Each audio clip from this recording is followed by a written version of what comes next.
Motor vehicle act 1988 chapter 12 claim tribunal section 165 to 176। Section 165 motor vehicle act में ये provision है कि claim का कंस्टिट्यूट कैसे होगा क्लेम, और मेंबर्स की क्वालिफिकेशन क्या होगी। 166 में ये प्रोविज़न है कि क्लेम फाइल कौन करेगा, तो क्लेम जो है वो इंजर्ड हो खुद फाइल करेगा, या अगर डिसीज के केस में डिसीज के लीगल फाइल करेंगे। 166 में ही जुरिस्डिक्शन का है, तो जुरिस्डिक्शन दोनों जगह बनता है। जहाँ क्लेमेंट रिजाइड करता है वहाँ उसको उस डिस्ट्रिक्ट ट्रिब्यूनल को पावर है हियरिंग वहाँ फाइल किया जा सकता है, या डिफेंडेंट की ऑफिस जहाँ हो या जहाँ डिफेंडेंट रिजाइड करते हो उस डिस्ट्रिक्ट के ट्रिब्यूनल को भी पावर है, वहाँ भी क्लेम फाइल किया जा सकता है।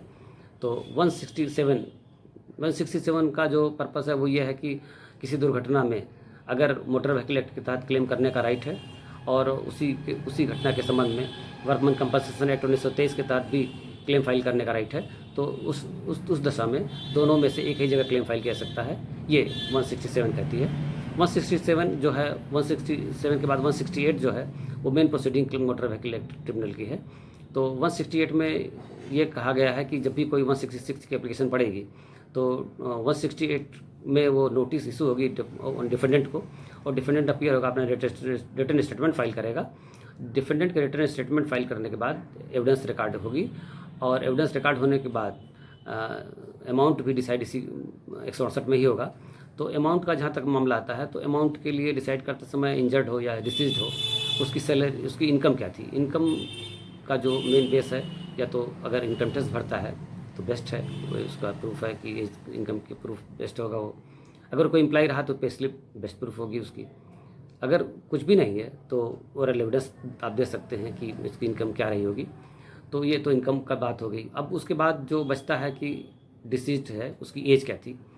डिसीज की एज एक मेन फैक्टर होता है क्लेम डिसाइड करने के लिए, तो एज कंसिडर करेगी। फिर उसके फ्यूचर प्रॉस्पेक्ट क्या थे, किसने फ्यूचर में उसकी इनकम बढ़ने के चांस क्या थे, वो भी कंसिडर करेगी कोर्ट। और फिर उसके बाद जो उसके डिपेंडेंट्स कितने हैं ये भी कंसिडर किया जाता है अमाउंट डिसाइड करते समय।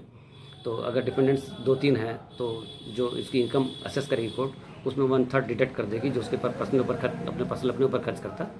अगर उसके डिपेंडेंट्स 5-6 हैं तो 1/4 ही डिडक्ट करेगी टोटल अमाउंट में से। तो ये सारे प्रोविज़न हैं। इसके अलावा अगर डिसीज्ड कोई मरा है उसके पहले उसका इलाज हुआ है तो इलाज का खर्चा भी कंसिडर किया जाएगा। पत्नी का पति सुख चला गया उसको भी कंपनसेट करेगी। बच्चों के लिए उसका बच्चों का जो पिता का साया चला गया उसको भी सारा कंसिडर करते हुए एक अमाउंट अवार्ड करेगी वो कोर्ट। और इस अमाउंट की रिकवरी विदिन 30 डेज हो जाए ये भी 168 के तहत ही कंसिडर कोर्ट करेगी। और 168 के बाद जब धारा अगली आती है 169 में मोटर व्हीकल एक्ट ट्रिब्यूनल को जो सारे पावर दिए गए हैं वो सारे पावर सिविल कोर्ट के जो हैं वो पावर इसको दे दिए गए हैं। वो सारे पावर एक्सिक्यूट कर सकती है जो सिविल कोर्ट के पास पावर होते हैं। और 170 के तहत ये प्रोविज़न दिया गया है कि अगर ट्रिब्यूनल को लगता है कि कोलेसिव क्लेम फाइल किया गया है तो उस दशा में इंश्योरेंस कंपनी को पार्टी बनाने का भी राइट है, और इंश्योरेंस कंपनी को पार्टी बनाया जाएगा, उसको अपॉर्चुनिटी दी जाएगी वो करके कंटेस्ट करे। तो 170 के तहत ये ट्रिब्यूनल को राइट दिया गया है। 171 के तहत ट्रिब्यूनल ये कर सकती है कि जो क्लेम अमाउंट अवार्ड कर रही है क्लेम फाइल करने से अवार्ड होने तक का जो पीरियड है उस पर सिंपल इंटरेस्ट भी वो ग्रांट कर सकती है। ये 171 के तहत ट्रिब्यूनल को पावर है। 172 के पावर तहत ट्रिब्यूनल को अगर लगता है कि कोई गलत क्लेम फाइल हुआ है या फिर डिफेंडेंट कोई रॉन्ग स्टेप लिया है और उसको कास्ट लगाना चाहती है तो 172 के तहत कास्ट लगाने का पावर ट्रिब्यूनल को है, वो कास्ट इम्पोज कर सकती है। 173 में अपील का प्रोविज़न दिया हुआ है कि जब भी कोई ट्रिब्यूनल डिसाइड करती है कोई क्लेम और उसके खिलाफ अग्रीड पर्सन अपील करना चाहता है तो 173 में वो हाई कोर्ट अपील कर सकता है, और लिमिटेशन उसके लिए 90 दिन की दी गई है 173 में।